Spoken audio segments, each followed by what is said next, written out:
जय हिंद साथियों, नमस्कार। Welcome to edge smart classes. कैसे हैं आप लोग और कैसी चल रही है आपकी पढ़ाई। तो साथियों, आज हम बात करेंगे राजस्थान माध्यमिक शिक्षा बोर्ड कक्षा 10 विषय विज्ञान के मॉडल पेपर के आंसर की। हाँ साथियों, राजस्थान माध्यमिक शिक्षा बोर्ड कक्षा 10 के जो मॉडल पेपर है वह जारी हो चुके हैं। जो बच्चे नहीं जानते कि मॉडल पेपर क्या होते हैं उनको मैं बता दूं कि साथियों, बोर्ड परीक्षा में जो आपका पेपर होगा मार्च के महीने में कक्षा 10 का, उस पेपर का पैटर्न कैसा होगा, किस प्रकार के क्वेश्चन देखने को मिलेंगे, कितने बड़े क्वेश्चन, कितने छोटे क्वेश्चन, हूबहू वह पेपर आपका किस प्रकार का होगा, यह जानकारी बताता है आपका मॉडल पेपर। आज हम समाधान की बात करेंगे साथियों, विज्ञान के सभी प्रश्नों का समाधान करेंगे। इससे पहले हमने इसका पार्ट 1 बना दिया है, जिसमें हमने आपका क्वेश्चन 1, क्वेश्चन 2 व क्वेश्चन 3 कराया था, जिसमें प्रत्येक में 10 से 15 क्वेश्चन आपको देखने को मिले थे पॉइंटों में। आज हम बात करेंगे साथियों प्रश्न नंबर 4 से लेकर सभी प्रश्नों की, तो पूरे वीडियो पर ध्यान से बने रहना। अगर आपने प्रश्न नंबर 1, 2, 3 का वीडियो नहीं देखा है तो डिस्क्रिप्शन में पार्ट 1 की लिंक दी गई है, वहां पर आप जाकर वीडियो देख सकते हैं। उससे पहले मैं आपको एक छोटी सी जानकारी दे दूं साथियों कि जो आपका पेपर होगा वह 80 नंबर का होने वाला है, क्योंकि 20 आपके संतराक होते हैं जो विद्यालय द्वारा भेज दिए जाते हैं, तो टोटल आपको 100 में से नंबर लाने होते हैं। समय की बात करें 3 घंटे 15 मिनट का आपको समय दिया जाएगा पेपर को करने के लिए। जो यहाँ पर आपको ये नीचे प्रश्न दिए गए हैं, यहाँ पर आप देखेंगे इनका समाधान मैंने करा दिया है साथियों। वीडियो के लिंक डिस्क्रिप्शन में वहां पर जाके चेक कर सकते हैं। आज हम प्रश्न नंबर 4 से आंसर की बात करेंगे, तो ध्यान से आपको देखना है। यहाँ पर मैं नीचे आ जाता हूँ।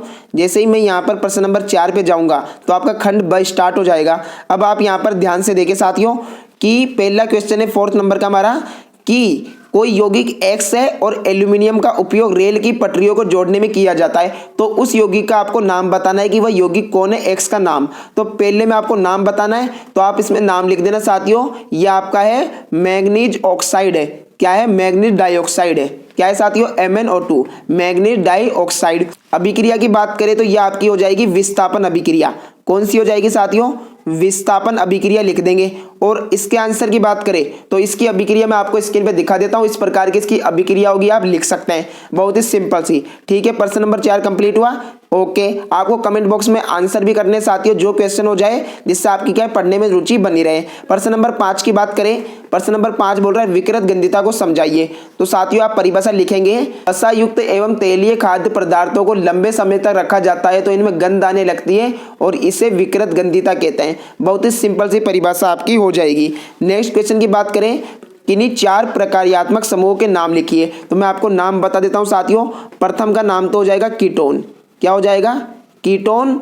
और आप इसमें एक और लिख देंगे हैलोजन, कीटोन हैलोजन।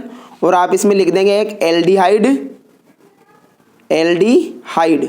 और एक और आप इसमें लिख देंगे कार्बोक्सिलिक अम्ल, जो मैं आपको बोलकर बता देता हूं, कार्बोक्सिलिक अम्ल। तो ये 4 प्रक्रियात्मक समूह हो जाएंगे। कौन कौन से? कीटोन, हैलोजन, एल्डिहाइड और कार्बोक्सिलिक अम्ल। इसके बाद हम नेक्स्ट क्वेश्चन की बात करें, मेथेनॉल की थोड़ी सी मात्रा का सेवन भी घातक हो सकता है, टिप्पणी लिखिए। तो इसका जो बिल्कुल सटीक आंसर है मैं आपको स्क्रीन पे दिखा देता हूं। आप इसमें यही लिखेंगे साथियों कि मेथेनॉल की थोड़ी सी मात्रा भी क्या है, घातक इसलिए हो सकती है क्योंकि जो ये मेथेनॉल होता है क्या होता है साथियों, जहरीला होता है, जो कि क्या करता है, फार्मिक एसिड बनाता है। फार्मिक एसिड बनाता है जो कि क्या है, मानव के लिए बहुत ही नुकसानदायक है, उससे की मृत्यु भी हो सकती है। और इसका जो सटीक आंसर आपको मैं स्क्रीन पे दिखा देता हूं, आप ये लिख देना एग्जाम में। इसके बाद बात करें पौधे के शरीर में पोषण कैसे होता है। तो साथियों पौधे के शरीर में विशेष रूप से तो पोषण होता है, एक तो जाइलम के द्वारा और एक दूसरा इसका नाम है फ्लोएम। जाइलम और फ्लोएम के द्वारा होता है। और आपको एग्जाम की दृष्टि से आंसर लिखना है तो मैं आपको स्क्रीन पे दिखा देता हूं पूरा आंसर। इससे पौधों के शरीर में पोषण होता है, बहुत ही सिंपल सा आंसर हो जाएगा। ठीक है, ओके। इसके बाद हम बात करें कि सामान्य वृद्धि और लैंगिक परिपक्वता में एक दूसरे से किस प्रकार भिन्न है। तो इसका भी आंसर आपको स्क्रीन पे दिखा देता हूं, आप ये आंसर इसमें लिख देना। ओके, ठीक है। ये साथियों बड़े क्वेश्चन है इसलिए मैं आपको यहाँ स्क्रीन पे आंसर दिखा रहा हूँ। इसके बाद मादा जनन तंत्र के चित्र की बात करें, ये भी 2 नंबर का आएगा साथियों। तो आपको मैं स्क्रीन पे चित्र दिखा देता हूँ, इस प्रकार का चित्र बनेगा, ये चित्र आप इसमें से बना लेना। ओके, ठीक है। इसके बाद बात करें, जब प्रकाश की किरणें तिरछी आपतन कोण के साथ प्रवेश करती है तो उनका मार्ग दर्शाते हुए किरण आरेख बनाइए हवा से पानी में। क्या साथियों, हवा से पानी में। तो आप ये स्क्रीन पे मैं आपको चित्र बना के बता देता हूँ, ध्यान से देखें इसे। आपको सबसे पहले क्या करना है साथियों, इस प्रकार का कोई वो बना लेना है टब। ठीक है, अब इसमें आपको जल की बूंदें इस तरीके से भर लेनी है। या आप इसमें जल की बूंदें भर लेंगे और कोई किरण आप इस पे आपतित करेंगे इस तरीके से, तो वह क्या है, बिल्कुल इस तरीके से जानी चाहिए थी, लेकिन वह क्या है साथियों, विचलित हो जाती है, तो इस तरीके से जाती है। यहाँ पे आप एरो लगा देंगे। इस प्रकार का चित्र आप इसमें बना देंगे, किरण चित्र। फिर भी अगर आपको नहीं समझ में आ रहा है तो स्क्रीन पे मैं आपको फोटो दिखा देता हूँ, इस प्रकार की फोटो का चित्र आप बना लेंगे। ओके, ठीक है। इसके बाद बात करें नेक्स्ट क्वेश्चन की, उत्तल दर्पण द्वारा बने प्रतिबिंब की स्थिति क्या होती है साथियों। तो इनकी स्थितियां कैसी होती है, इसका भी आंसर आपको स्क्रीन पे दिखाई दे रहा होगा। जब हम बिंब को अनंत पे रखते हैं तो इस प्रकार की स्थिति होती है, और जब अनंत और पी के बीच में रखते हैं तो इस प्रकार की स्थिति होती है। दोनों स्थिति आप यहाँ पर देख सकते हैं, या आप एग्जाम में लिख देना। चुंबकीय क्षेत्र रेखाओं के गुण, तो कौन कौन से गुण होते हैं साथियों, स्क्रीन पर देखिए इसका आंसर भी आप, ये इसके मुख्य 4 गुण हो जाएंगे जो आप एग्जाम में लिख देना यहां से। लघुपतन से आप क्या समझते हैं, तो लघुपतन साथियों शॉर्ट सर्किट को बोलते हैं। एक होता है अतिभारण जो इसका एकदम विलोम होता है, तो लघुपतन की परिभाषा भी आप स्क्रीन पे देख सकते हैं, वहां से आप लिख लेना। ओके, ठीक है। इसके बाद प्रश्न नंबर 15 की बात करें, दैनिक जीवन में कोई 4 गतिविधियां सुझाए जो पर्यावरण के अनुकूल हो। तो साथियों इसमें आप लिख देंगे कि सड़कों पर कचरा नहीं फेंकना चाहिए, प्लास्टिक की वस्तुओं का कम से कम उपयोग करें, पुनर्चक्रण वाली वस्तुओं का प्रयोग करें, और खिड़कियों से आने वाली रोशनी का प्रयोग करें। इस प्रकार से आप इसमें 4 गतिविधियां लिख देंगे जो पर्यावरण के अनुकूल है। अब यहां से आपका 15 क्वेश्चन के बाद सेक्शन सी स्टार्ट हो जाता है, जिसमें आपको 16 क्वेश्चन से प्रश्न देखने को मिलेंगे और प्रत्येक 3 नंबर का होने वाला है। ओके, ठीक है। इसमें प्रश्न नंबर 16 है, जिंक धातु को कॉपर सल्फेट घोल में मिलाया जाता है तो क्या होता है। तो साथियों आप इसमें लिख देंगे जिंक धातु को जब कॉपर सल्फेट में मिलाया जाता है तो क्या होता है, जिंक सल्फेट और कॉपर का निर्माण होता है। और अभिक्रिया भी मैं आपको यहाँ पर दिखा देता हूँ, इस प्रकार से आप लिख देंगे। ओके, इसके बाद बात करें सेकंड की, तनु सल्फ्यूरिक अम्ल में जिंक धातु मिलाई जाती है तो क्या होता है। तो इसकी भी पूरा क्रियाकलाप मैं आपको स्क्रीन पे दिखा देता हूँ, आप ये आंसर इसमें लिख देंगे। ठीक है, ओके।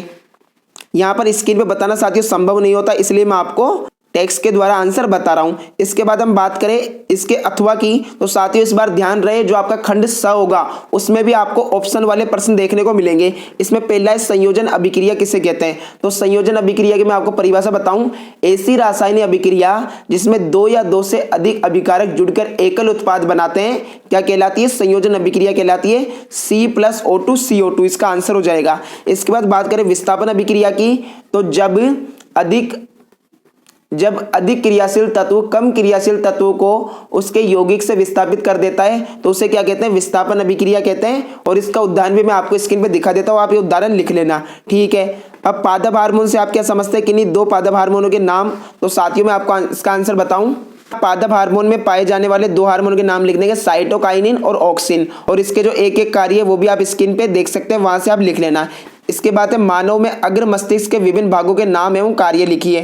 तो मानव में अग्र मस्तिष्क के विभिन्न भागों के नाम है, तो मानव में अग्र मस्तिष्क के विभिन्न भागों के नाम में आप लिखेंगे प्रमस्तिष्क, सेरेब्रम और डायसेफेलॉन, या आप इसमें लिख देंगे और एक एक कार्य भी आप स्क्रीन पे से देख के लिख सकते हैं। बहुत ही सिंपल से आंसर है। इसके बाद मेंडल के द्विसंकर संकरण के नियम आपको बताना है। तो साथियों इसमें सबसे पहले तो आप डेफिनेशन लिखेंगे, फिर मैं आपको स्क्रीन पे दिखा देता हूँ, इस प्रकार का आपको आरेख बना के पूरा बता देना है। इस तरीके से इसमें आपको 3 नंबर मिल जाएंगे। फिर बात करें पृथक्करण के नियम की, तो इसमें आपका हो जाएगा, और इसमें किरण चित्र आप इस प्रकार का बना देंगे जो आपको स्क्रीन पे दिखाई दे रहा है। बहुत ही सिंपल सा आंसर।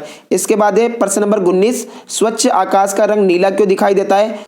जो नीला रंग होता है उसका प्रकाश प्रकीर्णन बहुत अधिक होता है, इसलिए हमें आकाश नीला रंग का दिखाई देता है। और भी सटीक आंसर आप स्क्रीन पे से लिख सकते हैं। इसके बाद प्रश्न नंबर 2 की बात करें, हमें वर्षा के समय आकाश में इंद्रधनुष क्यों दिखाई देता है। तो साथियों जो बारिश होती है, जिस समय बारिश होती है और बारिश के समय जो बूंदें गिरती है, तो प्रत्येक बूंद क्या है साथियों, प्रिज्म, जो आपका प्रिज्म होता है इस प्रकार का, जिसमें से हम श्वेत प्रकाश गुजारते हैं तो वो 7 रंगों में बढ़ जाता है, वह होता है साथियों प्रिज्म। तो जब बारिश की बूंदें होती है तो प्रत्येक रोशनी इसमें से जाकर 7 रंगों में बढ़ जाती है, इसलिए हमें इंद्रधनुष दिखाई देता है। और इसका सटीक आंसर की बात करें वो आप स्क्रीन से लिख सकते हैं। ठीक है, आपको दिखाई दे रहा होगा, ये आंसर आप इसमें लिख देना।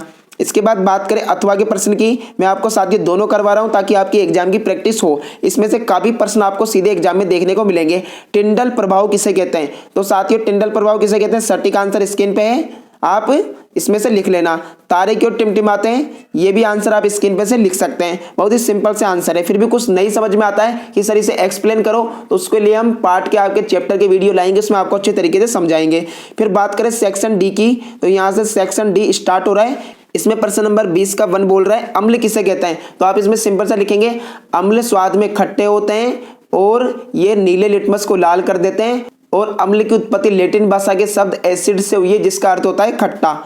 ओके, इसके बाद क्या होता है जब कोई अम्ल धातु के साथ अभिक्रिया करता है, तो साथियों जब कोई अम्ल धातु के साथ अभिक्रिया करता है तो लवण व हाइड्रोजन गैस निकलती है। क्या होता है साथियों, लवण व हाइड्रोजन गैस निकलती है। आप इसमें सिंपल सा एग्जांपल लिख देंगे HCl प्लस जिंक, तो यहाँ पर आपका बन जाएगा जिंक क्लोराइड प्लस H2। इस प्रकार से अभिक्रिया आप इसमें लिख देंगे। ये हुआ। अब अथवा की बात करें, अधात्विक ऑक्साइड की प्रकृति कैसी होती है, धात्विक ऑक्साइड की प्रकृति साथियों अम्लीय होती है। कैसी होती है, अम्लीय होती है। आप इसमें लिख देना। प्रश्न नंबर 2 की बात करें, विरंजक चूर्ण का रासायनिक सूत्र लिखते हुए 3 उपयोग, तो सूत्र की बात करें साथियों तो विरंजक चूर्ण का सूत्र हो जाएगा CaOCl2। ये तो इसका रासायनिक सूत्र है CaOCl2, ठीक है। और इसके उपयोग की बात करें साथियों तो आप इसमें लिख देंगे, एक तो हम करते हैं इसका वस्त्र उद्योग में, जो वस्त्र उद्योग होता है उसमें इसका उपयोग किया जाता है। एक तो हो जाएगा वस्त्र उद्योग में, और दूसरे की बात करें कागज की फैक्ट्रियों में या फिर कागज उद्योग में आप लिख देना, कागज की फैक्ट्रियों में होता है। और एक पीने योग्य जल को जीवाणु मुक्त करने में। क्या साथियों, पीने योग्य जल को जीवाणु मुक्त करने में। इसके बाद प्रश्न नंबर 21 की बात करें, अमीबा में पोषण विधि को सचित्र समझाइए, तो इसका भी आंसर मैं आपको स्क्रीन पे दिखा देता हूं। इस प्रकार का चित्र बनेगा, आप इसमें चित्र बना लेना और इस विधि को समझा देना। इसके बाद बात करें आमाशय में कौन सा अम्ल पाया जाता है, अथवा वाला क्वेश्चन, तो HCl अम्ल पाया जाता है। कौन सा, HCl अम्ल पाया जाता है। और इसके सेकंड क्वेश्चन की बात करें, HCl का पूरा नाम हाइड्रोक्लोरिक अम्ल है। क्या है, हाइड्रोक्लोरिक अम्ल। इसके बाद बात करें सेकंड क्वेश्चन की, आमाशय में अम्ल के 2 कार्य है, तो ये भोजन के पाचन में सहायक होता है और आमाशय को अम्लीयता माध्यम प्रदान करता है। ये आप इसमें दोनों लिख देना, कौन कौन से, भोजन के पाचन में सहायक है और आमाशय में अम्लीय माध्यम प्रदान करता है आमाशय को। क्या होगा यदि आमाशय में श्लेष्मा का स्राव नहीं होगा, तो इसका आंसर भी आप स्क्रीन पे से लिख लेना, बहुत ही सिंपल सा आंसर है। इसके बाद बात करें प्रश्न नंबर 22 की, वह बोल रहा है, लास्ट क्वेश्चन है साथियों पेपर का, तो इसे भी आप ध्यान से देखें, विद्युत परिपथ किसे कहते हैं, तो साथियों विद्युत धारा के सतत या बंद प्रवाह को विद्युत परिपथ कहते हैं। विद्युत धारा के सतत या बंद प्रवाह को विद्युत परिपथ कहते हैं, बहुत सिंपल सा आंसर। सेकंड की बात करें, यदि किसी विद्युत बल्ब के तंतु में 0.5 एम्पियर विद्युत धारा 10 मिनट के समय के लिए प्रवाहित की जाती है, तो विद्युत धारा में हमें क्या बताना, आवेश बताना है। तो इसका आंसर आप ध्यान से देखें, मैं आपको सोल्व करके बताता हूं। यहाँ पर हमें आई दे रखा है 0.5 एम्पियर, विद्युत धारा कितनी है, 0.5 एम्पियर। और अगर हम इसकी बात करें समय की, तो 10 मिनट दे रखा है, और 10 मिनट में साथियों में सेकंड निकालूं तो 1 मिनट में 60 सेकंड होती है, तो 10 मिनट में मुझे 600 सेकंड देखने को मिलेगी। सेकंड कितनी मिलेगी 10 मिनट में, 600 सेकंड। और 600 सेकंड मिल गई तो हमारा Q निकालने का जो फॉर्मूला है वह साथियों IT, Q बराबर IT होता है। तो Q तो हमें निकालना है ना, आवेश निकालना है। I दे रखा है 0.5, समय कितना है सेकंड में 600, तो हम 600 से इसको क्या है मल्टीप्लाई कर देंगे, तो हमारा आंसर आएगा 300 कूलाम आवेश हो जाएगा साथियों। कितना हो जाएगा, 300 कूलाम। बहुत ही सिंपल सा आंसर है, आप लिख सकते हैं अच्छे तरीके से। फिर भी कोई डाउट है तो मुझे कमेंट बॉक्स में कमेंट कर दीजिए। प्रतिरोध किसे कहते हैं साथियों, चालक का वह गुण जो उसमें प्रवाहित धारा का विरोध करे, चालक का वह गुण जो उसमें प्रवाहित धारा का विरोध करे प्रतिरोध कहलाता है। सेकंड क्वेश्चन की बात करें, किसी चालक का प्रतिरोध किन किन चीजों पर निर्भर करता है, तो आप इसमें लिखेंगे चालक तार की लंबाई पर, अनुप्रस्थ काट के क्षेत्रफल पर, चालक तार के तापमान पर, चालक तार की प्रकृति पर। इन 4 कारकों पर निर्भर करता है चालक तार का प्रतिरोध। बहुत ही सिंपल सा आंसर है। उसके बाद ये पेपर का आपका दी एंड हो गया। इतने ही क्वेश्चन आपको पेपर में देखने को मिलेंगे साथियों। आज मैंने आपको प्रश्न नंबर 4 से लेकर पूरे 22 प्रश्न करवा दिए। कितने साथियों, पूरे 22। और प्रश्न नंबर 1, 2, 3 का आंसर आपको डिस्क्रिप्शन में लिंक दी गई है, वहां पर जाके वीडियो देख के आप समझ सकते हैं। तो ऐसे ही वीडियो देखने के लिए, हमारे चैनल से जुड़े रहने के लिए अभी चैनल को सब्सक्राइब कर दीजिए और बेल आइकन को प्रेस कर दीजिए, ताकि आपको आगे भी ऐसे इंपॉर्टेंट क्वेश्चन के वीडियो मिलते रहे। मॉडल पेपर के, आपके बोर्ड परीक्षा के इंपॉर्टेंट क्वेश्चन के, सभी के साथियों हमारा चैनल आपकी पूर्णतः मदद करेगा। आपको 90% दिलाने में पूरी सहायता करूंगा साथियों में, ताकि आपके बोर्ड एग्जाम में बहुत अच्छे नंबर आए। धन्यवाद। जय हिंद, जय भारत। चैनल को सब्सक्राइब करके बेल आइकन को प्रेस कर लीजिए। अगर आपको ये पेपर चाहिए, इनके आंसर का PDF चाहिए, तो डिस्क्रिप्शन में व्हाट्सएप ग्रुप की लिंक दी गई है, लिंक पे क्लिक करके व्हाट्सएप ग्रुप में ऐड हो जाइए। मेरे द्वारा आपको पेपर व PDF दे दिया जाएगा व्हाट्सएप ग्रुप में। धन्यवाद। जय हिंद, जय भारत।